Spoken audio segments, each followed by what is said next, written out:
Hey everyone! Welcome to Daksha Gowda channel and ನೀವೇನಾದರೂ first time ನನ್ನ ಚಾನೆಲ್ನ ನೋಡ್ತಾ ಇದ್ರೆ ದಯವಿಟ್ಟು ಬೆಲ್ ಐಕಾನ್ ಮೇಲೆ ಕ್ಲಿಕ್ ಮಾಡಿ ಹಾಗೆ ಸಬ್ಸ್ಕ್ರೈಬ್ ಮಾಡಿ.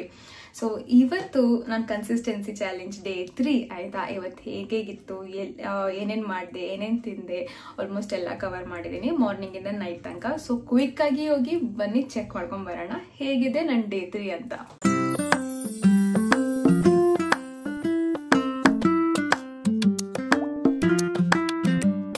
ನೆನ್ನೆ ಏನು ತಿಂದೆ ಅದ್ರದ್ದು ಎಲ್ಲದ್ರದ್ದು ಎಫೆಕ್ಟು 200 ಗ್ರಾಮ್ ಜಾಸ್ತಿ ಆಗ್ಬಿಟ್ಟಿದೆ. ಹೇ ಎವ್ರಿವನ್, ಗುಡ್ ಮಾರ್ನಿಂಗ್. ಸೊ ನಾನು ಇವತ್ತು ಫಸ್ಟ್ ಎಂಟಿ ಸ್ಟಮಕ್ ತಗೋತಾ ಇರೋದು ಸೀಬೆಕಾಯಿ, ಖಾಲಿ ಹೊಟ್ಟೆಗೆ ಚಿಕ್ಕ ಸೀಬೆಕಾಯಿ ತಗೋತಾ ಇದ್ದೀನಿ, ಓಕೆನಾ. ಆ್ಯಂಡ್ ಅಯ್ಯೋ ಪಾಪು ಅದಾದ್ಮೇಲೆ ನೆಕ್ಸ್ಟ್ ಆಸ್ ಯೂಶುವಲ್ ಟೀ ತಗೋತೀನಿ. ಬೆಳಿಗ್ಗೆ ವೆಯ್ಟ್ ಚೆಕ್ ಮಾಡಬೇಕಾದ್ರೆ ಒಂದು ಒಳ್ಳೆ ಕಾಮಿಡಿ ಆಯ್ತಾಯ್ತಾ. ಸೊ ಎದ್ದ ತಕ್ಷಣ ವೆಯ್ಟ್ ಚೆಕ್ ಮಾಡಿದಾಗ 70.35 ಇತ್ತು. ಅದಾದ್ಮೇಲೆ ಅನ್ಕೊಂಡೆ ಓಕೆ ರಿಫ್ರೆಶ್ ಎಲ್ಲ ಆಗಿ ಬಂದು ಹೊಟ್ಟೆ ಬಾಬಲ್ಲೆಲ್ಲ ಫುಲ್ ಖಾಲಿ ಮಾಡಿ ಬಂದರೆ ಯಾವಾಗಲೂ ಒಂದು 700-800 ಗ್ರಾಮ್ ಡಿಫ್ರೆನ್ಸ್ ಇರ್ತೈತೆ ನನಗೆ. ಮ್ಯಾಕ್ಸಿಮಮ್ ಅಟ್ಲೀಸ್ಟ್ ಒಂದು 500 ಗ್ರಾಮ್ ಅಂತೂ ಮಿನಿಮಮ್ ಇದ್ದೇ ಇರ್ತಾಯಿತ್ತು. ಇವತ್ತು ಚೆಕ್ ಮಾಡಿದಾಗ 70.40 ಆಗೋಯ್ತು, 50 ಗ್ರಾಮ್ ಜಾಸ್ತಿ ಆಗೋಯ್ತು. ಸೊ ಅದನ್ನೇ ವಿಡಿಯೋ ಮಾಡ್ಕೊಬಂದು ಅಪ್ಲೋಡ್ ಮಾಡ್ತಾ ಇದ್ದೀನಿ. ಇಟ್ ಡಸಂಟ್ ಮ್ಯಾಟರ್ ಆಯ್ತಾ, ಒಂದು ಏನು 50 ಗ್ರಾಮ್ 100 ಗ್ರಾಮ್ 200 ಗ್ರಾಮ್ ಜಾಸ್ತಿ ಆಗಿದ್ದಾರೆ. ಈಗ ನೆನ್ನೆ ಒಟ್ಟಿಗೆ ದಿಢೀರ್ ಅಂತ 300 ಗ್ರಾಮ್ ಕಮ್ಮಿ ಆಗಿದೆ ಅಲ್ವಾ. ಸೊ ಇವಾಗ ಪುನಃ 70.40 ಬಂದಿದೆ, ಅಂದರೆ 200 ಗ್ರಾಮ್ 200 ಗ್ರಾಮ್ ಜಾಸ್ತಿ ಆಗಿದೆ. ಸೊ 200 ಗ್ರಾಮ್ ಜಾಸ್ತಿ ಅಂತ ತಲೆ ಕೆಡಿಸ್ಕೊಂಡು ಅಯ್ಯೋ ನಾನು ಎಲ್ಲ ಮಾಡ್ತಾ ಇದ್ದೀನಿ ಆದರೂ ಏನೂ ಆಗ್ತಿಲ್ಲ. ಬಟ್ ಆ್ಯಕ್ಚುಲಿ ಯೋಚನೆ ಮಾಡಿದ್ರೆ ನಾವೆಲ್ಲ ಮಾಡ್ತಲ್ಲ, ನನ್ನ ಇಷ್ಟೊಂದು ಚೀಟ್ಸ್ ಆಯಿತು ಮಧ್ಯದಲ್ಲಿ, ಆದರೂ ಇದನ್ನು ನಾವು ಕನ್ಸಿಡರ್ ಮಾಡಲ್ಲ. ಅದೋ ನಾನು ಫಂಕ್ಷನ್ ಮನೇಲಿ ಕಮ್ಮಿ ತಿಂದೆ, ಒಂದಷ್ಟು ಸ್ಕಿಪ್ ಮಾಡಿದೆ, ಆದ್ರೂ it doesn't come in to healthy weight loss ಅಲ್ವಾ. ಬಿಕಾಸ್ ಅದರಲ್ಲಿ ಅವ್ರು ಏನೇನೋ ಆ್ಯಡ್ ಮಾಡಿರ್ತಾರೆ ಫ್ಲೇವರ್ ಬರೋಕ್ಕೆ ಅಂತ. ಫಂಕ್ಷನ್ ಅಂದರೆ ಅದೇ ಅಲ್ವಾ ಟೇಸ್ಟು. ಸೊ ಅದು ಫ್ಲೇವರ್ ಬರೋಕ್ಕೆ ಅಂತ ಆ್ಯಡ್ ಮಾಡಿರ್ಬೇಕಾದ್ರೆ ನಾವು ಎಕ್ಸ್ಪೆಕ್ಟ್ ಮಾಡೋಕ್ಕಾಗಲ್ಲ ತುಂಬ. ಕರೆಕ್ಟಾಗಿ ನಾನು ಇನ್ನೊಂದೇನೆ ಹೇಳೋದು ಮರ್ತದೆ, ನೆನ್ನೆ ಬೇರೆ ಒಂದು ಪಕೋಡನೂ ತಿಂದ್ಬಿಟ್ಟಿದೆ ನಾನು, ಓಕೆನಾ. ಪಕೋಡ ತಿಂದೆ, ಆಮೇಲೆ ಎಷ್ಟೊಂದು ಚಪಾತಿ, ಅದು ಕಾಳುಗಳು, ಜೋಳದ ರೊಟ್ಟಿ ಅವೆಲ್ಲ ತಿಂದಿದ್ದೆ. ಆದರೆ ಎಲ್ಲ ಸ್ವಲ್ಪ ಸ್ವಲ್ಪನೇ ತಿಂದಿದೆ. ಹೆಂಗೆ ಅನ್ಸ್ಬೇಕಂದ್ರೆ ನಾನು ಡಯಟ್ ಮಾಡ್ತಿದ್ದೆ ಅಂತ ಅನಿಸ್ಬೇಕು, ಆದರೆ ಆ್ಯಕ್ಚುಲಾಗಿ ನಾನು ಆಲ್ರೆಡಿ ಕ್ಯಾಲರೀಸ್ನ ಓವರಾಗಿ ತೊಗೊಂಡ್ಬಿಟ್ಟಿದೆ. ಜೊತೆಗೆ ಬಂದಮೇಲೆ ತಲೆನೋವು ಅಂತ ಟೀ ಜಾಸ್ತಿ ಕುಡಿದೆ, ಆಮೇಲೆ 2 ರಸ್ಕ್ ತಿಂದೆ. ಸೊ ಇದೆಲ್ಲ ಜಾಸ್ತಿ ಆಯ್ತಲ್ವಾ. ಸೊ ಏನು ಮಾಡೋಕ್ಕಾಗಲ್ಲ, ವರ್ಕೌಟ್ ಮಾಡಿದೆ, ಅದಕ್ಕೋಸ್ಕರ ವೆಯ್ಟ್ ತೀರನೇ ಜಾಸ್ತಿ ಆಗಲಿಲ್ಲ, ಕರೆಕ್ಟಾ. ಸೊ ಅಲ್ಲಿಗೆಲ್ಲಿ ಬ್ಯಾಲೆನ್ಸ್ ಆಯಿತು. ಆದರೂ ಡೇ 1ಗಿಂತ ಡೇ 3ಗೆ ನನಗೆ 100 ಗ್ರಾಮ್ಸ್ ಇನ್ನೂ ಮೈನಸಲ್ಲಿ ಇದ್ದೀನಿ. That's a nice thing. ಇವತ್ತು ನನ್ನ ಎಫರ್ಟ್ಸ್ ನಾನು ಹಾಕೊಂಡು ಹೋಗ್ತೀನಿ, ನನ್ನ lifestyle same normal routine ತೊಗೊಬರ್ತೀನಿ. ನಾಳೆ ಅದೇನು ಬರಬೇಕು ಅದು ಬರುತ್ತೆ. ನಮ್ಮ ಬಾಡಿನ ಹೀಲ್ ಆಗಕ್ಕೆ ಅಲೌವ್ ಮಾಡಬೇಕು. ನಾವು ಯಾವಾಗಲೂ ಏನು ಮಾಡ್ತೀವಿ, ಅರ್ಜೆಂಟ್ ಮಾಡ್ತೀವಿ ವೆಯ್ಟ್ ಲಾಸ್ ಮಾಡೋಕ್ಕೆ. ಅದನ್ನ ಮಾಡೋಕ್ಕೆ ಹೋಗ್ಬಾರ್ದು. ಬಾಡಿ ಅದಾಗದೆ ಹೀಲ್ ಆಗಕ್ಕೆ ಬಿಡಬೇಕು. ಆವಾಗ ಬಾಡಿ ಅದಾಗದೆ ರಿಸಲ್ಟ್ಸ್ ತೋರಿಸುತ್ತೆ. ಸರಿನಾ. 21 ಡೇಸ್ ಇದೆ, ಇವತ್ತಿನ 30. ಯಾಕೆ ಅಷ್ಟೊಂದು ಸ್ಟ್ರೆಸ್ ತೊಗೋಬೇಕು ನಾನು, ಕರೆಕ್ಟಾ. ಸೊ ನೀವು ವರ್ಷ ತುಂಬ ಸ್ಟ್ರೆಸ್ ತೊಗೋಬೇಡಿ. ಮಧ್ಯದಲ್ಲಿ ಈ ಥರ ವೆಯ್ಟ್ ಗೇನ್ ಆದಾಗ ನಿಮ್ಗೆ ಯಾವಾಗಲೂ ಎಕ್ಸ್ಪೀರಿಯನ್ಸ್ ಆಗಿದೆ ಈ ಥರ ವೆಯ್ಟ್ ಗೇನ್ ಆಗೋದು ಸಡನ್ನಾಗಿ. ಫುಲ್ ಡೇ ಎಲ್ಲ ಮಾಡಿದೆ ಮ್ಯಾಮ್, ಬಟ್ ವೆಯ್ಟ್ ಗೇನ್ ಆಗ್ಬಿಡ್ತು, ಆ ಥರ ಯಾವ್ದಾದ್ರು ಎಕ್ಸ್ಪೀರಿಯನ್ಸ್ ಆಗಿದ್ರೆ ಕಮೆಂಟ್ ಸೆಕ್ಷನಲ್ಲಿ ತಿಳಿಸಿ. ನಿಮ್ಮ ಎಕ್ಸ್ಪೀರಿಯನ್ಸ್ ನಮಗೂ ಗೊತ್ತಾಗುತ್ತೆ. ಆವಾಗ ಕಾಮನ್ ಎಕ್ಸ್ಪೀರಿಯನ್ಸಸ್ ಏನಿದೆ ಅಂತ ನೋಡಿದಾಗ ನನಗೂ ಐಡಿಯಾ ಬರುತ್ತೆ. ಸೊ ದಟ್ ನನಗೂ ಎಕ್ಸ್ಪೀರಿಯನ್ಸ್ ಆಗಿದ್ರೆ ಅದ್ರ ಮೇಲೆ ಯಾವ ಥರ ಅದನ್ನು ಟ್ಯಾಕಲ್ ಮಾಡ್ತೀನಿ ಅನ್ನೋದನ್ನ ನಾನು ಹೇಳ್ಬೋದು, ಸರಿನಾ. ಓಕೆ, ದೆನ್ ಟೀ ಕುಡ್ಕೊಂಡು ಬರ್ತೀನಿ. ಅದಾದಮೇಲೆ ತಿಂಡಿಗೆ ರೆಡಿ ಮಾಡ್ಕೊಳ್ಳೋಣ, ಸರಿನಾ. ನಾನಿವತ್ತು ಬ್ರೇಕ್ಫಾಸ್ಟ್ಗೆ ಸ್ಪೆಷಲಾಗಿ ಎಗ್ ದೋಸೆ ಮಾಡ್ಕೋಬೇಕಂತ ಅಂದ್ಕೊಂಡಿದ್ದೀನಿ. ಅದಕ್ಕೆ ನಾರ್ಮಲ್ ಸಂಪನ್ನ ಆ್ಯಡ್ ಮಾಡ್ತೀನಿ, ಅದ್ರ ಜೊತೆಗೆ ಏನಾದ್ರು ಮಾಡ್ತೀನಿ ತೋರಿಸ್ತೀನಿ. ಸೊ ನಮ್ಮದು ಸಂಪನ್ನ ಇದೆಯಲ್ಲ, ಆ ಸಂಪನ್ನ ನಾನು 2 ಸೌಟ್ ಸಂಪನ್ನ ತಗೋತಾ ಇದ್ದೀನಿ ಅಷ್ಟೇ. ಅದಾದಮೇಲೆ ಇಲ್ಲಿ ಆನಿಯನ್ ಕಟ್ ಮಾಡಿ ಇಟ್ಕೊಂಡಿದ್ದೀನಿ ಸಣ್ಣ ಸಣ್ಣಕ್ಕೆ. ದಪ್ಪ ಆನಿಯನ್ ತೊಗೊಂಡಿದ್ದೀನಿ, ಒಂದು ಫುಲ್ ಆನಿಯನು. ಅದಾದಮೇಲೆ 2 ಮೊಟ್ಟೆ ಹಾಕಿದ್ದೀನಿ.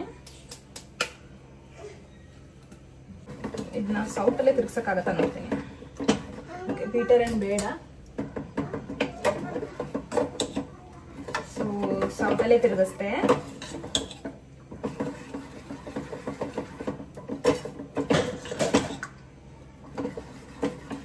ಇದಕ್ಕೊಂದು ಸ್ವಲ್ಪ ಉಪ್ಪು ಆ್ಯಡ್ ಮಾಡ್ಕೊತೀನಿ.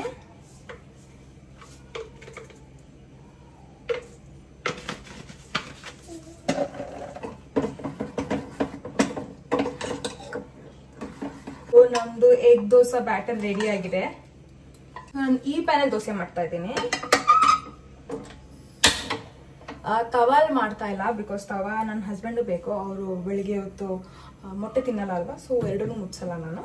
ಸೊ ಇದು ಈ ಪ್ಯಾನಲ್ಲಿ ಮಾಡ್ತಾ ಇದ್ದೀನಿ. ಸೊ ಇವಾಗ ನಾನು ಇದನ್ನ ಟ್ರಾನ್ಸ್ಫರ್ ಮಾಡ್ತಾ ಇದ್ದೀನಿ. 2 ದೋಸೆ ಮಾಡ್ತೀನಿ ಇದರಲ್ಲಿ ನಾನು.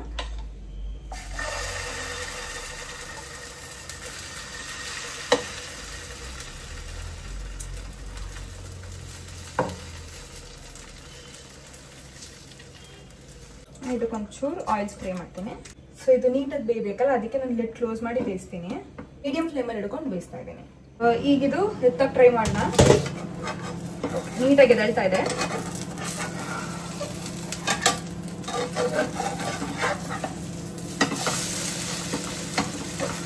ಇವಾಗ ಇದನ್ನ ಫ್ಲಿಪ್ ಮಾಡ್ತಾ ಇದ್ದೀನಿ. ಸೊ ನೋಡಿ ನೀಟಾಗಿ ಬೆಂದಿದೆ, ನೀಟಾಗಿ ಬೆಂದಿದೆ.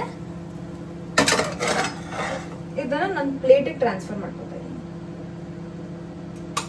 ನಾನು ದೋಸೆ ಗೊಜ್ಜಿಗೆ ನೆನ್ನೆ ರಾತ್ರಿ ಮಾಡಿದ್ನಲ್ಲ ಕಾಳು ಗೊಜ್ಜು, ಅದೇ ಜಾಸ್ತಿ ಇದೆ.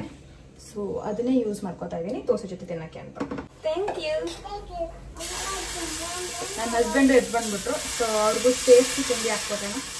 ಒಂದು ಆಗೋಯ್ತಾ ನೋಡಿ, ಎಷ್ಟು ಚೆನ್ನಾಗಿ ಬಂದಿದೆ. ಸೊ ನಾನು ಈ ಥರನೇ ಮ್ಯಾನೇಜ್ ಮಾಡೋದಾಯ್ತಾ. ಮನೆಯವ್ರಿಗೆ ಬೇರೆ ಊಟ, ನನಗೆ ಬೇರೆ ಊಟ ಅಂದಾಗ ನಾನು ಈ ಥರ ನನಗೆ ಸಪ್ರೇಟಾಗಿ ಒಂದು ಚೂರು ಕಲ್ಸ್ಕೊತೀನಿ. ಇದು ಮನೆಯವರಿಗೆ ದೋಸೆ, ನಾರ್ಮಲ್ ದೋಸೆ. ಅವ್ರ ಪಾಡಿಗೆ ಅವರು ದೋಸೆ ಮತ್ತು ಗೊಜ್ಜು ತಿಂತಾರೆ, ನಾನು ಮೊಟ್ಟೆ ದೋಸೆ ಮತ್ತು ಗೊಜ್ಜು ತಿಂತೀನಿ. ಸೊ ಇಟ್ ಡಿಪೆಂಡ್ಸ್ ಮನೇಲಿ ಯಾರಿಗೆ ಏನು ಇಷ್ಟ ಆಗುತ್ತೆ ಅದ್ರ ಮೇಲೆ. ಇರೋದ್ರಲ್ಲಿ ಇನ್ನು ಸಣ್ಣ ಪುಟ್ಟ ಚೇಂಜಸ್ ಮಾಡ್ತಾ ಇರ್ತೇನೆ. ಯೂಶಲಾಗಿ ನಾನು ಬಿಸಿ ತಿನ್ನೋದು ಕಮ್ಮಿನೇ, ಯಾಕಂದ್ರೆ ನನಗೇನು ತಗೊಳಕ್ಕೆ ಹೋಗ್ತೀನಿ, ಇಲ್ಲ ನನ್ನ ಹಸ್ಬೆಂಡ್ಗೆ ಇಲ್ಲ ನಮ್ಮ ಮಗುಗೆ ಕೊಡಬೇಕಾಗತ್ತೆ. ಅದಕ್ಕೋಸ್ಕರ ಆವಾಗ ನಾನು ಆದರೆ ನಂಗೆ ಬಿಸಿ ಬಿಸಿ ಊಟನೇ ಜಾಸ್ತಿ ಇಷ್ಟ. ಸೊ ಇದು ನನ್ನ ಹಸ್ಬೆಂಡ್ ಪ್ಲೇಟ್. ಒಳ್ಳೆ ಮಸಾಲೆ ದೋಸೆ ಥರ ಬರ್ತಾ ಇದೆ. ಚೆನ್ನಾಗಿ ರೋಸ್ಟ್ ಮಾಡಿ ಬರ್ತದೆ. ಯಾಕೋ ಇವತ್ತು ಸಖತ್ ಬ್ಲೋಟಿಂಗ್ ಇದೆ. ನಂಗೆ ಏನಾದ್ರು ಹೊರಗಡೆ ಹಿಂಗೆ ತಿನ್ಕೊಂಬಂದ್ರೆ ಈ ಥರ ಫುಲ್ಲು ಬ್ಲೋಟಿಂಗ್ ಆಗಿಬಿಡುತ್ತೆ, ಹೊಟ್ಟೆ ಊದ್ಕೊಂಡ್ಬಿಡುತ್ತೆ. ನಿಮ್ಗೆ ಏನಾದ್ರು ಈ ಥರ ಆಗುತ್ತಾ? ಬ್ಲೋಟ್ ಆದಾಗ ಹೊಟ್ಟೆ ಫುಲ್ ಊದ್ಕೊಳ್ಳೋ ಥರ. ಇದನ್ನ ಕೊಟ್ಬಿಟ್ಟು ಬಂದ್ಬಿಡ್ತೀನಿ. ಇವತ್ತು ಫುಲ್ ಮೇಂಟೈನ್ ಮಾಡಿಬಿಟ್ಟು ಈ ಬ್ಲೋಟಿಂಗ್ ಕಮ್ಮಿ ಮಾಡ್ಕೊಬೇಕು. ಯಾಕಂದರೆ ಬ್ಲೋಟಿಂಗ್ ಜಾಸ್ತಿ ಇದ್ದರೆ ಗ್ಯಾಸ್ಟ್ರಿಕ್ ಎಲ್ಲ ಮತ್ತೆ ಸ್ಟಾರ್ಟ್ ಆಗುತ್ತೆ. ಸೊ ಈ ಬ್ಲೋಟಿಂಗ್ ಕಮ್ಮಿ ಮಾಡ್ಕೊಬೇಕು. ಬ್ಲೋಟಿಂಗ್ ಕಮ್ಮಿ ಮಾಡಿಕೊಂಡು ನಾರ್ಮಲ್ ಬಾಡಿ ಶೇಪಿಗೆ ತೊಗೊಂಬರ್ಬೇಕು. ಆವಾಗ ಎನರ್ಜಿ ಚೆನ್ನಾಗಿರುತ್ತೆ. ಯೂಶಲಿ ಬ್ಲೋಟ್ ಎಲ್ಲ ಆದಾಗ ಎನರ್ಜಿ ಲೆವೆಲ್ ಕಮ್ಮಿ ಇರುತ್ತೆ. ಸೊ ಅದಾಗ ಬಿಡಬಾರ್ದು. ಇವತ್ತು ಫುಲ್ ಡೇ ಫೋಕಸ್ಡ್ ಆಗಿದ್ದು ನಾನು ನನ್ನ ರೋಟಿನ ನಾರ್ಮಲಿಗೆ ತೊಗೊಂಬರ್ತೀನಿ. ಹಸ್ಬೆಂಡ್ಗೆ ಬ್ರೇಕ್ಫಾಸ್ಟ್ ಕೊಟ್ಟಾಗೋಯ್ತು. ಇದು ನನ್ನ ಬ್ರೇಕ್ಫಾಸ್ಟು. ನನ್ನ ಪ್ಲೇಟ್ ದೋಸೆ ನಾನು ತಂದು ಇಟ್ಕೊಂಡಿದ್ದೆ. ಸೊ ನಾನು ಅವಾಗಲೇ 2 ಸಾವಿರ ಸಂಪನ್ನಕ್ಕೆ ನಾನು 2 ಮೊಟ್ಟೆ ಹಾಕ್ಕೊಂಡಿದ್ದೀನಿ. ಆ್ಯಂಡ್ ದೆನ್ ಇವಾಗ ಅದಕ್ಕೆ ಕಾಳು ಗೊಜ್ಜು ಹಾಕೋತಾ ಇದ್ದೀನಿ. ಕಾಳು ಗೊಜ್ಜು ತುಂಬ ಹಾಕ್ಕೊಳಕ್ಕಾಗಲ್ಲ, ಯಾಕಂದರೆ ಹೊಟ್ಟೆ ಆಲ್ರೆಡಿ ತುಂಬ ಹೆವಿ ಅನಿಸ್ತದೆ. ನಾನು ಖಾಲಿ ಅಂತಲೇ ಅನಿಸ್ತಾ ಇದೆ. ಹಿಂಗೆ ಲೈಟ್ ಆಗಿರಲಿ ನನ್ನ ಬ್ರೇಕ್ಫಾಸ್ಟ್ ಅಂತ ಇಷ್ಟೇ ತಿಂತಾ ಇದ್ದೀನಿ ಇವತ್ತು. ಸೊ ನಮ್ಮ ಅತ್ತೆ ಸಡನ್ನಾಗಿ ಬರ್ತೀನಿ ಅಂತ ಬೆಳಿಗ್ಗೆ ಕಾಲ್ ಮಾಡಿದ್ರು. ಅವ್ರಿಗೆ ತಿಂಡಿಗೆ ಅಂತ ನಾನು ಕಡಲೆಬೇಳೆ ಚಟ್ನಿ ಮತ್ತು ದೋಸೆ ರೆಡಿ ಮಾಡ್ಕೊತಾ ಇದ್ದೆ. ಅವ್ರು ಬಂದ ತಕ್ಷಣ ನನಗೆ ಅಳಸ್ಲೇನು ಕೊಟ್ಟರು, ನಂಗೆ ಇಷ್ಟ ಅಂತ. ಅಳಸ್ಲೇನ ಜೊತೆಗೆ ಇನ್ನೂ ಏನೇನೋ ಐಟಮ್ಗಳೆಲ್ಲ ತೊಗೊಬಂದ್ರು. ಜೊತೆಗೆ ಒಂದು ಕ್ರೇಟ್ ಎಳ್ನೀರು ಕೂಡ ತೊಗೊಬಂದ್ರು. ನಾನು ಎಳ್ನೀರಿಗೆ ಕುಡಿಯೋದು ಅಭ್ಯಾಸ ಮಾಡ್ಕೊಂಡಿದ್ದೀನಲ್ಲ, ಅದಕ್ಕೆ ನಾನು ಆ್ಯಕ್ಚುಲ್ ವಾಯ್ಸ್ ಕೊಟ್ಟಿರೋದು ಹಾಕೋಕ್ಕಾಗಲ್ಲ, ಯಾಕಂದರೆ ಸಾಂಗ್ ಪ್ಲೇ ಆಗ್ತದೆ, ಕಾಪಿ ರೈಟ್ಸ್ ಇಶ್ಯೂ ಆಗಿಬಿಡುತ್ತೆ ಅಂತ ಇದನ್ನ ಹಾಕ್ತಿದ್ದೀನಿ. ಹಾಗೆ ಮನೇಲಿ ತುಪ್ಪ ಖಾಲಿ ಐತೆ ಅಂತ ಬೆಣ್ಣೆ ತೊಗೊಬಂದ್ರು ಕಾಯಿಸೋಣ ಅಂತ. ಸೊ ನಾವಿಲ್ಲಿ ಬೆಣ್ಣೆ ಕಾಯಿಸ್ತಾ ಇದ್ದೀವಿ. ಸೊ ಒಂದು ಕಡೆ ಬೆಣ್ಣೆ ಕಾಯ್ತಾ ಇದೆ, ಇನ್ನೊಂದು ಕಡೆ ನಾನು ಅವ್ರಿಗೆ ಚಟ್ನಿಗೆಲ್ಲ ಫುಲ್ ರೆಡಿ ಮಾಡ್ಕೊತಾ ಇದ್ದೆ. ಹಾಗೆ ನಮ್ಮ ಅತ್ತೆ ಏನೇನೋ ಐಟಮ್ಗಳು ತಂದಿದ್ರು, ತರಕಾರಿ, ಹಣ್ಣು ಅದೆಲ್ಲ ಏನೇನೋ ತಗೊಬಂದಿದ್ರು. ನಾನು ಆ್ಯಕ್ಚುಲಿ ನೆನ್ನೆಯಿಂದ ಹೊರಗಡೆ ಹೋಗಿ ತರಬೇಕು ಅಂತ ಹೇಳ್ತಾ ಇದ್ನಲ್ಲ, ಆದರೆ ಇವತ್ತು ಬೆಳಗ್ಗೆನೇ ಅವ್ರು ತರಕಾರಿ ತೊಗೊಬಂದು ಅವರೇ ಇಟ್ಬಿಟ್ರು. ಸೊ ನಾನು ಹೋಗೋ ಅವಶ್ಯಕತೆ ಇಲ್ಲ. ಫ್ರಿಜ್ ಮೇಲೆ ನನ್ನ ಮಗಳು 2 ಕೈ ಹಚ್ಚಿ ಬೇರೆ ಇಟ್ಟಿದ್ದಾಳೆ. ಅದು ನೋಡ್ರೆ ಯಾವುದೋ ದೆವ್ವ ಬಂದು 2 ಕೈ ಇಟ್ಬಿಟ್ಟು ಹೋಗಿರೋ ಥರ ಇದೆ. ಮಾತ್ರ ಅದನ್ನು ವೈಪ್ ಮಾಡಬೇಕು. ಬಟ್ ಅವಳು ಇಟ್ಟಿದ್ದಾಳಲ್ವ, ಅದೊಂಥರ ನಂಗೆ ಚೆನ್ನಾಗಿ ಅನ್ಸುತ್ತೆ, ಎಮೋಷ್ನಲ್ ಅನ್ಸುತ್ತೆ. ಅದಕ್ಕೋಸ್ಕರ ಅದನ್ನ ವೈಪ್ ಮಾಡೋಕ್ಕೆ ಮನಸ್ಸೇ ಬರ್ತಲ್ಲ ನನಗೆ. ನನ್ನ ಹಸ್ಬೆಂಡ್ ಏನಾದ್ರು ನೋಡ್ರೆ ಗ್ಯಾರಂಟಿ ಬೈದಾಕ್ತಾರೆ ನನ್ನ. ಹಾಗೆ ಇವತ್ತು ನಮ್ಮ ಅತ್ತೆ ಮನೆ ದೇವ್ರಿಗೆ ಹೋಗ್ತಿದ್ದಾರೆ, ಹೆಣ್ಣು ದೇವ್ರಿಗೆ. ಸೊ ಅವರು ಮಗುನೂ ಕರ್ಕೊಂಡು ಹೋಗ್ತೀನಿ ಅಂತ ಹೇಳಿದ್ರು. ಅವ್ರಿಗೋಸ್ಕರ ಬ್ಯಾಗೆಲ್ಲ ಪ್ಯಾಕ್ ಮಾಡಿದೆ. ನನ್ನ ಮಗಳಿಗೆ ಫುಲ್ ಬ್ಯಾಗ್ ಪ್ಯಾಕ್ ಮಾಡಿ ಹಂಗೆ ಓಟ್ಸ್ ಎಲ್ಲ ಪ್ರಿಪೇರ್ ಮಾಡಿ, ಅವಳಿಗೆ ಇನ್ ಕೇಸ್ ಅವಳಿಗೆ ಹೊಟ್ಟೆ ಹಸಿದ್ರೆ, ಅವ್ರಿಗೆ ಏನಾದ್ರು ಲೇಟ್ ಆದರೆ ಬರೋದು ಅಂತ ಅವಳದು ಫುಡ್ ಎಲ್ಲ ರೆಡಿ ಮಾಡಿಟ್ಟು ಇವ್ರಿಗೂ ಬ್ರೇಕ್ಫಾಸ್ಟ್ ಎಲ್ಲ ರೆಡಿ ಮಾಡಿಕೊಟ್ಟು ಅವ್ರಿಗೆಲ್ಲ ಚೆನ್ನಾಗಿ ತಿನ್ನಿಸಿ ಆಮೇಲೆ ಕಳಿಸಿದಾಯ್ತು. ಲಾಸ್ಟ್ ವ್ಲಾಗಲ್ಲಿ ಯಾರೋ ಕಮೆಂಟ್ ಹಾಕಿದ್ರಿ, ಮನೆ ಕೆಲಸ ಎಲ್ಲ ಹೇಗೆ ಮಾಡ್ಕೋತೀರಾ, ನೀವೇ ಮಾಡ್ಕೋತೀರಾ ಅಂತ. ಹೌದು, ನಾನು ನನ್ನ ಹಸ್ಬೆಂಡ್ ಇಬ್ಬರು ಸೇರಿಕೊಂಡೇ ನಾವು ಮನೆ ಕೆಲಸ ಎಲ್ಲ ಮಾಡ್ಕೊಳ್ಳೋದು, ಇಬ್ಬರು ಶೇರ್ ಮಾಡ್ಕೋತೀವಿ. ಸೊ ನಾನು ಆಲ್ಮೋಸ್ಟ್ ಅಡುಗೆ ಮಾಡ್ತಾಯಿದ್ರೆ ನನ್ನ ಹಸ್ಬೆಂಡ್ ಬಂದು ಒಂದು ಸತಿ ಸಿಂಕೆಲ್ಲ ಫುಲ್ ಕ್ಲಿಯರ್ ಮಾಡ್ಬಿಟ್ಟು ಹೋಗ್ತಾರೆ, ಏನೇನು ಪಾತ್ರೆ ಬಿದ್ದೆಲ್ಲ ತೊಳ್ಬಿಟ್ಟು ಹೋಗ್ತಾರೆ. ಆ್ಯಂಡ್ ಅವ್ರೇನಾದ್ರು ಬಟ್ಟೆ ಒಗೆಯೋಕ್ಕೆ ಹಾಕಿದರೆ ನಾನು ಫುಲ್ ಅದನ್ನು ಮಡ್ಚಿಬಿಟ್ಟು ಎಲ್ಲನೂ ವಾಪಸ್ ಬೀರುಲ್ಲಿ ಎತ್ತಿರ್ತೀನಿ. ಆ್ಯಂಡ್ ಮನೇನ ಇಬ್ಬರು ಸೇರಿಕೊಂಡು ಕಸ ಗುಡಿಸಿ ಒರೆಸ್ಕೊತೀವಿ. ಅವರು ವ್ಯಾಕ್ಯೂಮ್ ಮಾಡ್ಕೊಂಬಂದ್ರೆ ನಾನು ಈ ಕಡೆಯಿಂದ ಒರೆಸ್ಕೊಂಬರ್ತೀನಿ. ಅಡುಗೆ ಮನೆ ಮಾತ್ರ ಫುಲ್ ಕ್ಲೀನ್ ಮಾಡೋದು ನಾನು, ಯಾಕಂದರೆ ಅವ್ರಿಗೆ ಗೊತ್ತಾಗಲ್ಲ ಅಂತ. ಸೊ ಇಬ್ಬರು ವರ್ಕಿಂಗ್ ಇರೋದ್ರಿಂದ ನಾವಿಬ್ಬರು ಈ ಥರ ವರ್ಕ್ನ ಶೇರ್ ಮಾಡಿಕೊಂಡು ನಾವು ಮನೇನ ಮೇಂಟೈನ್ ಮಾಡ್ಕೊತಾ ಇದ್ದೀವಿ. ನಾವು ಯಾವುದೇ ರೀತಿಯಾದ ಕೆಲಸದವ್ರನ್ನ ಯಾರನ್ನೂ ಇಟ್ಕೊಂಡಿಲ್ಲ.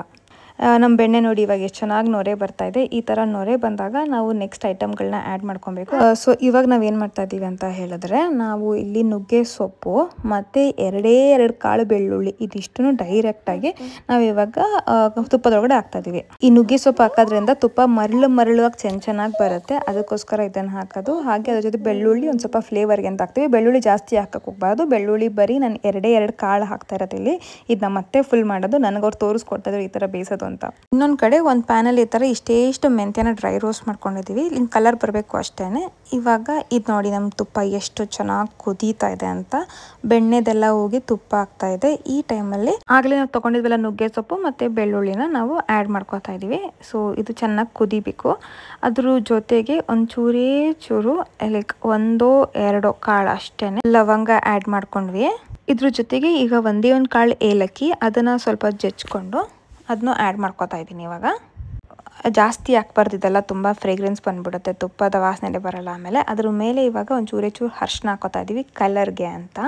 ನೆಕ್ಸ್ಟ್ ಒಂದು ಪಿಂಚು ಉಪ್ಪು ಅಷ್ಟೇ, ಹಾಕ್ಲೋ ಬೇಡವೋ ಅಂತ ಇಷ್ಟು ಹಾಕ್ಬೇಕಷ್ಟೇ. ಈಗ ನೋಡಿ ನಮ್ಮ ತುಪ್ಪ ಯಾವ ಥರ ಕಾಣಿಸ್ತಾ ಇದೆ ಅಂತ. ಫುಲ್ಲು ಸಖತ್ತಾಗಿ ಆಗ್ಬಿಟ್ಟಿದೆ, ಘಮ ಅಂತ ಇದೆ. ಮನೆಯೆಲ್ಲ ಫುಲ್ ಸ್ಮೆಲ್ ಬರ್ತಾ ಇದೆ. ಇವಾಗ ನಾನು ಏನು ಮಾಡ್ತಾ ಇದ್ದೀನಿ ಅಂದರೆ, ಆಲ್ರೆಡಿ ನಮ್ಮ ಮತ್ತೆ ತೊಗೊಬಂದು ಒಂದು ವಿಳ್ಯದಲ್ಲೇ ಹಾಕ್ಬಿಟ್ಟಿದ್ರು, ಅದನ್ನು ವಾಪಸ್ ಎತ್ಕೊಂಡು ತೋರಿಸ್ತದೆ. ಜೊತೆಗೆ ಆವಾಗಲೇ ಹುರಿದಿಟ್ಕೊಂಡಿದ್ವಲ್ಲ ನಾವು ಆ ಮೆಂತ್ಯನ ಒಂಚೂರು ಜಜ್ಕೊಂಡು ಅದನ್ನು ಆ್ಯಡ್ ಮಾಡ್ಕೊಂಡ್ಬಿಟ್ವಿ. ಫೈನಲಾಗಿ ನಮ್ಮ ತುಪ್ಪ ಈ ಥರ ಹಿಂಗೆ ಫುಲ್ ತೆಳುವು ಬರ್ತಾ ಇದೆ. ಇನ್ನೊಂದು ಚೂರು ಬೆಂದರೆ ಕಂಪ್ಲೀಟಾಗಿ ಈ ನೊರೆ ಒಂದು ಸ್ವಲ್ಪ ಕಮ್ಮಿ ಆಗಬೇಕು. ಈ ನೊರೆ ಒಂದು ಚೂರು ಕಮ್ಮಿ ಆಗ್ತಿದ್ದಂಗೆ ನಮ್ಮ ತುಪ್ಪನೂ ಆಫ್ ಮಾಡ್ಕೊಬೋದು. ನಾನು ನಮ್ಮ ಅತ್ತೆ ಅಂತೂ ಇಬ್ಬರು ಬ್ಯುಸಿ ಆಗಿದ್ವಿ. ಬಿಕಾಸ್ ಅವ್ರು ಅರ್ಜೆಂಟಾಗಿ ಹೋಗಬೇಕು, ದೇವಸ್ಥಾನಕ್ಕೆ ಹೋಗಬೇಕು ಅಂತ ಹೇಳಿದ್ರಿಂದ ನಾನು ಅವರಿಗೆ ದೋಸೆ ಮಾಡ್ಕೊಡೋಗ್ತಾ ಇದೆ. ಇನ್ನೊಂದು ಕಡೆ ಅದೇ ಗ್ಯಾಪಲ್ಲಿ ಅವರು ತುಪ್ಪನೂ ಬೇಯಿಸ್ಬಿಡ್ತೀನಿ, ಇನ್ನೇನು ಟೈಮ್ ಆಗೋಗಿದೆಯಲ್ಲ, ನೀನು ದೋಸೆ ಹಾಕೋ ಅಷ್ಟರಲ್ಲಿ ನನ್ನ ತುಪ್ಪ ರೆಡಿ ಆಗಿಬಿಡುತ್ತೆ ಅಂತ ಅವರು. ಇವಾಗ ಇಬ್ಬರು ಒಟ್ಟಿಗೆ ಸ್ಟವ್ ಯೂಸ್ ಮಾಡ್ತಿರೋದ್ರಿಂದ ಇಬ್ಬರು ಹೆಂಗೋ ಪರದಾಡ್ಕೊಂಡು ಮಾಡ್ತಾಯಿದ್ವಿ. ಆ್ಯಂಡ್ ನೋಡಿ ನಮ್ಮ ತುಪ್ಪ ಎಷ್ಟು ಚೆನ್ನಾಗಾಗಿದೆ. ಇವಾಗ ಗ್ಯಾಸ್ ಸ್ಟವ್ನ ಆಫ್ ಮಾಡ್ಕೊಂಡ್ಬಿಡ್ಬೇಕು, ಇಲ್ಲಾಂದರೆ ತುಪ್ಪ ಸೀದೋಗ್ಬಿಡುತ್ತೆ. ಈ ಥರ ಬರಬೇಕು ತುಪ್ಪ. ಆ್ಯಂಡ್ ಬಿಸಿ ತುಪ್ಪನ ಹಂಗೆ ಪಾತ್ರೆ ಬಿಡ್ಕೊಂಬಿಡ್ಬಾರ್ದು. ಸೊ ಬಿಸಿ ಇರಬೇಕಾದ್ರೆ ಕ್ಯಾನಾಗಿ ಟ್ರಾನ್ಸ್ಫರ್ ಮಾಡ್ಕೊಬೇಕು. ಬಿಕಾಸ್ ಆರೋದ್ಮೇಲೆ ಟ್ರಾನ್ಸ್ಫರ್ ಮಾಡೋಕ್ಕಾಗಲ್ಲ, ಯಾಕಂದರೆ ಗಟ್ಟಿಯಾಗಿಬಿಡುತ್ತೆ ತುಪ್ಪ. ಆ್ಯಂಡ್ ಕೆಳಗಡೆ ಎಲ್ಲ ನೊರೆ ಅಲ್ಲ ಅದೇನೋ ರವೆ ಥರ ಬರುತ್ತಲ್ಲ, ಮರಳಾಗಿ ಅದೆಲ್ಲ ಬಂದುಬಿಟ್ರೆ ಇನ್ನು ನಾವು ಇದು ಗಷ್ಟ ಕೆಳಗಡೆ ಇರೋ ಈ ಥರ ಗಷ್ಟ ಎಲ್ಲ ನಾವು ಕ್ಲಿಯರ್ ಮಾಡ್ಕೊಳಕ್ಕಾಗಲ್ಲ. ಸೊ ಫಸ್ಟೇ ನಾವು ಇಮಿಡಿಯೇಟಾಗಿ ತುಪ್ಪ ಬೇಯ್ತಿದ್ದಂಗೆ ಕುದಿಯೋ ತುಪ್ಪನ ನಾವು ಒಂದು ಸ್ಟೀಲ್ ಕ್ಯಾನ್ಗೆ ಟ್ರಾನ್ಸ್ಫರ್ ಮಾಡ್ಕೊಂಡ್ಬಿಟ್ರೆ ಒಳ್ಳೆಯದು. ಈಗ ನೋಡಿ ಗಷ್ಟನ ಅಮಗ್ತಿದ್ರೆ ಎಷ್ಟು ತುಪ್ಪ ಬಿಡ್ತಾ ಇದೆ ಅಂತ.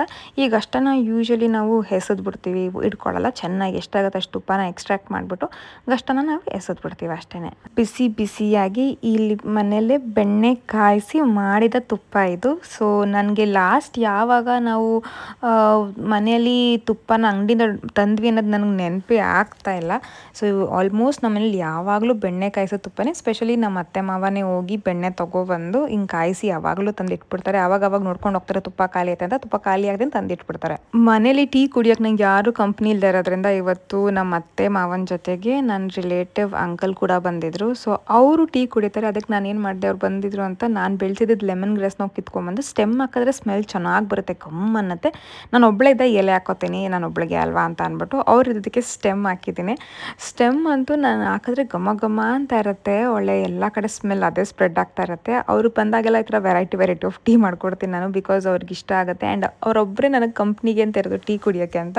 ಸೊ ಅವ್ರು ಬಂದಾಗೆಲ್ಲ ಈ ಥರ ಏನಾದ್ರು ಡಿಫ್ರೆಂಟ್ ಆಗಿರೋ ನಾನು ಟೀ ಮಾಡ್ತಾ ಇರ್ತೀನಿ. ಇವಾಗ ನಾನು ಮಾಡ್ತಿರೋ ಟೀ ಪೋಸ್ಟ್ ಬ್ರೇಕ್ಫಾಸ್ಟ್ ಮಾಡ್ತಿರೋ ಟೀ. ಆಲ್ಮೋಸ್ಟ್ ನಾನು ತಿಂಡಿ 1.5 ಅವರ್ ಮೇಲಾಗಿದೆ. ಅವ್ರ ಜೊತೆ ನಾನೊಂದು 1/4 ಗ್ಲಾಸ್ ತೊಗೊಂಡು ಕುಡಿತೀನಿ ಅಷ್ಟೇ. ಈಗ ನೋಡಿ ಬ್ಲೋಟಿಂಗ್ ಎಲ್ಲ ಕಮ್ಮಿ ಮಾಡ್ಕೊಂಡಿದ್ದೀನಿ. ಸೊ ಹೊಟ್ಟೆ ನಾರ್ಮಲ್ ಸ್ಟೇಜಿಗೆ ಬಂದಿದೆ. ಸೊ ಇವಾಗ ಮ್ಯಾಕ್ಸಿಮಮ್ ಟೀ ಅವ್ರಿಗೆ ಕೊಟ್ಬಿಡ್ತೀನಿ. ನಾನು ಬರೀ ಒಂದು ಸಣ್ಣ ಗ್ಲಾಸ್ ತೊಗೋತೀನಿ ಅಷ್ಟೇ. ಟೀ ಇದು ನನಗೆ ಇಷ್ಟು ಟೀ, ಅವ್ರಿಗೆ ಜಾಸ್ತಿ ಟೀ. ಸೊ ಇದು ನಂದು ಆಫ್ಟರ್ ಬ್ರೇಕ್ಫಾಸ್ಟ್. ನೆಕ್ಸ್ಟ್ ಬಂದು ಇವಾಗ ಮಿನಿಮಮ್ 1.5 ಅವರ್ ಗ್ಯಾಪ್ ಆಗಿದೆ. ಸೊ ಇವಾಗ ನಾನು ವರ್ಕೌಟ್ ಮಾಡಬೇಕು ಅಂತ ಪ್ಲ್ಯಾನ್ ಮಾಡ್ತಿದ್ದೀನಿ. ವರ್ಕೌಟ್ಗಿನ ಮುಂಚೆ ನಂಗೆ ಸ್ವಲ್ಪ ಎನರ್ಜಿಗೆ ಅಂತ ಮಿಡ್ ಮಾರ್ನಿಂಗ್ ಸ್ನ್ಯಾಕ್ ಥರ ನಾನಿಲ್ಲಿ ಒಂದು ದೊಡ್ಡ ಗ್ಲಾಸಲ್ಲಿ ಎಳ್ನೀರು ಕುಡಿತಾ ಇದ್ದೀನಿ. ಅದ್ರ ಜೊತೆಗೆ ನಾನು ಏನು ಮಾಡ್ತಾ ಇದ್ದೀನಿ ಅಂದರೆ ನಟ್ಸ್ ತೊಗೋತಾ ಇದ್ದೀನಿ. ಸೊ ಇಲ್ಲಿ ನಾನು ಬಾದಾಮಿ ಮತ್ತು ದ್ರಾಕ್ಷಿ ತೊಗೋತಾ ಇದ್ದೀನಿ. ಇವಾಗ ವರ್ಕೌಟ್ ಮುಗೀತು. ಸೊ ವರ್ಕೌಟ್ ಆದಮೇಲೆ ನಾನು ಇವಾಗ ಲಂಚ್ ಮಾಡೋಕ್ಕೆ ಅಂತ ಬಂದಿದ್ದೀನಿ. ಲಂಚ್ಗೆ ನಮ್ಮ ಅತ್ತೆ ಬಂದಿದ್ರಲ್ಲ ಮನೆಗೆ ಇವತ್ತು. ಸೊ ಅವರು ಈ ಕಾಳು ಗುಜ್ಜನ್ನ ಮಾಡ್ಕೊ ಬಂದಿದ್ರು, ಅದನ್ನೇ ತೊಗೋತಾ ಇದ್ದೀನಿ. ಅದ್ರ ಜೊತೆಗೆ ಒಂದು ಚಪಾತಿ ಹಾಗೆ ಒಂದು ಆಮ್ಲೆಟ್ ಮಾಡ್ತಾ ಇದ್ದೀನಿ. ಸೊ ವರ್ಕಿಂಗ್ ಇರೋದ್ರಿಂದ ಎಷ್ಟು ಜನ ಕೇಳ್ತೀರಿ ವರ್ಕಿಂಗ್ ಅಂತ. ಹೌದು, ವರ್ಕಿಂಗ್ ಇರೋದ್ರಿಂದ ಎಲ್ಲ ಟೈಮಲ್ಲೂ ಚಪಾತಿ ಮಾಡ್ಕೊಂಡಿರೋಕ್ಕಾಗಲ್ಲ. ಸೊ ಸಮ್ಟೈಮ್ಸ್ ಇದನ್ನು ಯೂಸ್ ಮಾಡ್ತೀನಿ. ಇದು ವರ್ಕೌಟ್ ಆಗುತ್ತೆ ನನಗೆ. So egg normal plain omelette ಮಾಡ್ಕೊತಾ ಇದ್ದೀನಿ. ಇನ್ನೇನು ಮಾಡ್ಕೊಳ್ಳೋ ಅಷ್ಟು ಟೈಮು ಇಲ್ಲ, ಪೇಷನ್ಸ್ ಇಲ್ಲ. ಅದಕ್ಕೆ ಪ್ಯಾನ್ ಕಾಯೋಕ್ಕಿಂತ ಮುಂಚೆನೇ ಹಾಕ್ಬಿಟ್ಟೆ ನಾನು ಆಮ್ಲೆಟ್ನ. It's okay. ಸುಮ್ಮನೆ ಸಾಲ್ಟು, ಒಂಚೂರು ಪೆಪ್ಪರ್ ಪೌಡರ್ ಹಾಕ್ತೀನಿ ಅಷ್ಟೇ.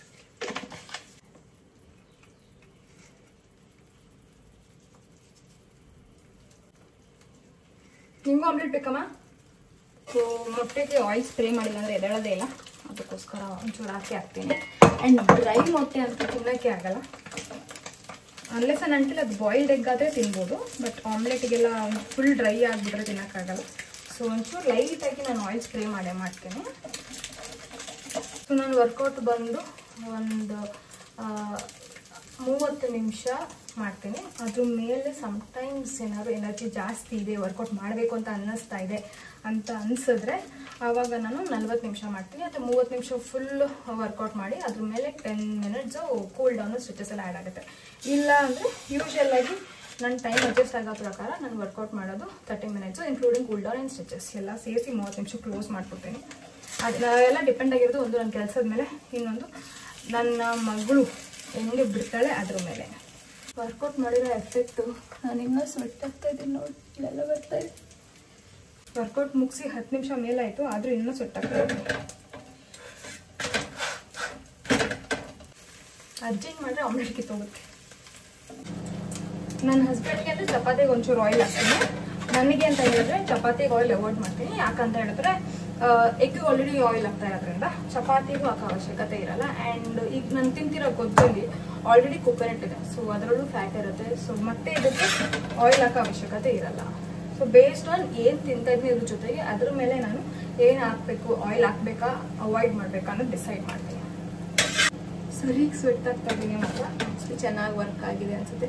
ನನಗೆ ಫುಲ್ ಬಾಡಿ ಇಲ್ದಿದೆ, ಬರೀ ಈ ಪೋಸ್ಟ್ ಪ್ರೆಗ್ನೆನ್ಸಿ ಬೆಲ್ಲಿ ಏನಿದೆ, ಲೈಟಾಗಿ ಬೆಲ್ಲಿ ಇದೆ, ಅದು ಕರೆಗುತ್ತೆ ಯಾವ್ದು ವಿಷಯ. ಆ್ಯಂಡ್ ಲಾಸ್ಟ್ 2 ವಿಡಿಯೋಲಿ ಕಾಮನ್ ಆಗಿ ಕ್ವೆಶನ್ ಬಂದಿದ್ದು ಅಂತ ಹೇಳಿದ್ರೆ ಎಷ್ಟು ದಿನ ತೊಗೊಂಡ್ರಿ 20 kg ವೆಯ್ಟ್ ಲಾಸ್ ಮಾಡೋಕ್ಕೆ ಅಂತ. ಸೊ ಬೇಸಿಕಲಿ ಫಸ್ಟಿಂದ ನಾನು ನೋಡಿರೋರಿಗೆ ಗೊತ್ತಿರುತ್ತೆ ಎಷ್ಟು ದಿನ ತೊಗೊಂಡಿದ್ದೀನಿ, ಯಾವ ಥರ ಮಾಡಿದೆ ಅಂತ. ಬಟ್ ಹೊಸೊಬ್ರಿಗೆಲ್ಲ ಇದೊಂದು ಇನ್ಫಾರ್ಮೇಷನು. ಸೊ ಫಸ್ಟು 3 ತಿಂಗಳಲ್ಲಿ ನಾನು 12 kg ವೆಯ್ಟ್ ಲಾಸ್ ಮಾಡಿದೆ. ಅದಾದಮೇಲೆ ನಾನು ಮಾಡಿದ್ದು ಲೈಕ್ ತಿಂಗಳಲ್ಲಿ ಒಂದೊಂದ್ಸತಿ 1 kg, ಒಂದೊಂದ್ಸತಿ 2 kg, ಒಂದೊಂದ್ಸತಿ 3 kg ಆ ಥರ ಮೇಲೆ ಕೆಳಗೆ ಆಗಿ ನಾನು 20 kg ಸ್ಟ್ರೆಚ್ ಆಗಿದ್ದೀನಿ. ಆ್ಯಂಡ್ ನನ್ನ ಜರ್ನಿ ಸ್ಟಾರ್ಟ್ ಆಗಿ ಆಲ್ಮೋಸ್ಟ್ 1 year ಆಗ್ತಾ ಬರ್ತಾ ಇದೆ. ಆ್ಯಂಡ್ ಈ ಮೇಗೆ 1 year ಆಗುತ್ತೆ ನನ್ನದು ವೆಯ್ಟ್ ಲಾಸ್ ಜರ್ನಿ ಸ್ಟಾರ್ಟ್ ಆಗಿ. ಸೊ ನಾನು ಯಾವುದೇ ರೀತಿಯಾದ ಅರ್ಜೆಂಟಿಂದ ಮಾಡದೇ ಇರೋದ್ರಿಂದ ನನಗೆ ಓಕೆ ಇದೆ. ಆದರೆ ನಾನು ಯಾವತ್ತೂ 1 ತಿಂಗಳಲ್ಲಿ ಇಷ್ಟು kg ಇಳಿಸ್ಬೇಕು ಅಂತ ಟಾರ್ಗೆಟ್ ಮಾಡಿಲ್ಲ. ಮುಂಚೆ ಎಲ್ಲ ಮಾಡಿದೆ, ಬಟ್ ಅದೆಲ್ಲ ಹೆಲ್ಪ್ ಆಗಲಿಲ್ಲ. ಸೊ ಅದಕ್ಕೆ ಅದನ್ನು ನಾನು ಸ್ಟಾಪ್ ಮಾಡಿಬಿಟ್ಟಿದ್ದೀನಿ. ಜಸ್ಟ್ ನಾನು ಕನ್ಸಿಸ್ಟೆನ್ಸಿ ಮೇಲೆ ಫಾಲೋ ಅಪ್ ಮಾಡ್ತೀನಿ. ನೀವು ನೋಡಿರ್ಬೋದು, ನಾನು ಬರೀ ಕನ್ಸಿಸ್ಟೆನ್ಸಿ ಚಾಲೆಂಜ್ ತೊಗೋತೀನಿ. ಸೊ ಡೈಲಿ ಕನ್ಸಿಸ್ಟೆಂಟಾಗಿ ಇರೋಕ್ಕೆ ಅಂತ ಟ್ರೈ ಮಾಡ್ತೀನಿ. ಅದ್ರ ಮೇಲೆ ವೆಯ್ಟ್ ಲಾಸ್ ಆಗೋದು, ಬಾಡಿ ಹೀಲ್ ಆಗೋದೆಲ್ಲ ನನ್ನ ಬಾಡಿಗೆ ಬಿಟ್ಟಿರೋದು. ನಾನು ಏನು ಕರೆಕ್ಟಾಗಿ ಕೆಲಸ ಮಾಡಬೇಕು ಅದನ್ನು ಮಾತ್ರ ಮಾಡ್ತೀನಿ, ಅದ್ರ ಬಗ್ಗೆ ಮಾತ್ರ ಫೋಕಸ್ ಇಟ್ಕೊತೀನಿ. ಅವಾಗ ಆಟೋಮೆಟಿಕ್ಕಾಗಿ ರಿಸಲ್ಟ್ಸ್ ಬರುತ್ತೆ. ಸೊ ಇದೊಂದು ಇಂಪಾರ್ಟೆಂಟ್ ಟಿಪ್ಪು ನೀವು ತಲೆಯಲ್ಲಿ ಇಟ್ಕೊಳ್ಳಿ.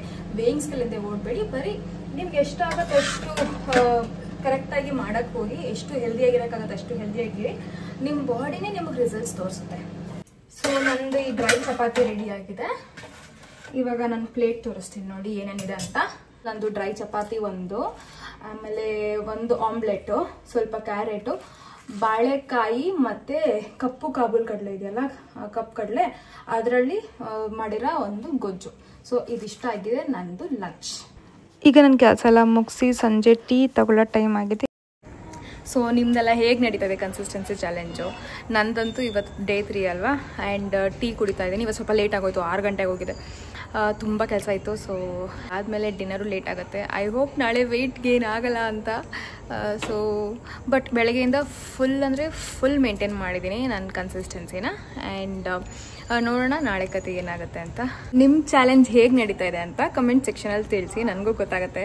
ಸೊ ಏನಾದ್ರು ಡಿಫಿಕಲ್ಟೀಸ್ ಫೇಸ್ ಮಾಡ್ತಾ ಇದ್ದೀರಾ ಆ್ಯಂಡ್ ಯಾವ ಥರ ನಡೀತಾ ಇದೆ, ಫುಡ್ ಏನು ತಿಂತಾ ಇದ್ದೀರಾ, ಎಲ್ಲ ಥರ ಡಿಸ್ಕಷನ್ಸ್ ಕಮೆಂಟ್ ಸೆಕ್ಷನಲ್ಲಿ ಮಾಡೋಣ. ಆ್ಯಂಡ್ ಎಷ್ಟಾಗುತ್ತೆ ಅಷ್ಟು ಮ್ಯಾಕ್ಸಿಮಮ್ ರೆಸ್ಪಾಂಡ್ ಮಾಡೋಕ್ಕೆ ನಾನು ಕೂಡ ಟ್ರೈ ಮಾಡ್ತೀನಿ. ನಿಮಗೋಸ್ಕರ ಡೈಲಿ ವೀಡಿಯೋನೇ ಮಾಡ್ತಾಯಿದ್ದೀನಿ ಅಂದರೆ ಕಮೆಂಟ್ ಮಾಡಲ್ವಾ. ಸೊ ಎಷ್ಟಾಗುತ್ತೆ ಅಷ್ಟು ನಾನು ಕಮೆಂಟ್ ಮಾಡ್ತೀನಿ. ನೀವು ನನ್ನ ಕಮೆಂಟ್ ಸೆಕ್ಷನಲ್ಲಿ ತಿಳಿಸ್ಕೊಂಡು ಹೋಗಿ ಏನು ನಡೀತಾ ಇದೆ ಅಂತ. ಈ 21 days ಲೆಟ್ಸ್ ಚೇಂಜ್ ಎವ್ರಿಥಿಂಗ್, ಸರಿನಾ? ಫುಲ್ ಫೋಕಸ್ಡ್ ಆಗಿರೋಣ, ಫುಲ್ ನಮ್ಮ ಹೆಲ್ತ್ ಫುಲ್ ಹೀಲ್ ಆಗಿಬಿಡ್ಬೇಕು, ಆ ಥರ ಫೋಕಸ್ ಆಗಿ ಅದೊಂದು ಹ್ಯಾಬಿಟ್ ಆಗಬೇಕು, ಆ ಥರ ಮಾಡ್ಕೊಳ್ಳೋಣ, ಸರಿನಾ? ಡಿನ್ನರ್ಗೆ ಅಂತ ಮನೇಲಿ ಎಲ್ಲರಿಗೂ ಎಗ್ ಫ್ರೈಡ್ ರೈಸ್ ಮಾಡಿದೆ, ನಾನು ಅದನ್ನೇ ತೊಗೊಂಡೆ. ಐ ಹೋಪ್ ಈ ವಿಡಿಯೋ ನಿಮ್ಗೆ ಇಷ್ಟ ಆಗಿದೆ ಅಂತ. ಏನೇ ಇದ್ರೂ ಕಮೆಂಟ್ ಸೆಕ್ಷನಲ್ಲಿ ತಿಳಿಸಿ ನಿಮ್ಮ ಎಕ್ಸ್ಪೀರಿಯನ್ಸಸ್. ನೀವೇನಾದರೂ ಇವಾಗ ನನ್ನ ಜೊತೆನೇ ಡಯಟ್ನ ಸ್ಟಾರ್ಟ್ ಮಾಡಿದರೆ, ಕನ್ಸಿಸ್ಟೆನ್ಸಿ ಚಾಲೆಂಜ್ ತೊಗೊಂಡಿದ್ರೆ, ಸೊ ಕಮೆಂಟ್ ಸೆಕ್ಷನಲ್ಲಿ ತಿಳಿಸಿ. ಆ್ಯಂಡ್ ನಿಮ್ಮ ಡೇ ಹೇಗಿತ್ತು ಅಂತಲೂ ತಿಳಿಸಿ, ಸೊ ದ್ಯಾಟ್ ನನಗೂ ಐಡಿಯಾ ಬರುತ್ತೆ. ಆ್ಯಂಡ್ ಏನಾದ್ರು ಕ್ವೆಶನ್ಸ್ ಇದ್ರೂ ನಾನು ಕಮೆಂಟಲ್ಲಿ ಹಾಕಿ, ಸೊ ದ್ಯಾಟ್ ನಾನು ನೆಕ್ಸ್ಟ್ ವ್ಲಾಗಲ್ಲಿ ನಾನು ಅದನ್ನು ಪಿಕ್ ಮಾಡಿ ಅದನ್ನು ಅಡ್ರೆಸ್ ಮಾಡ್ತೀನಿ, ಸರಿನಾ? So thank you so much for watching. Take care, bye bye, see you tomorrow.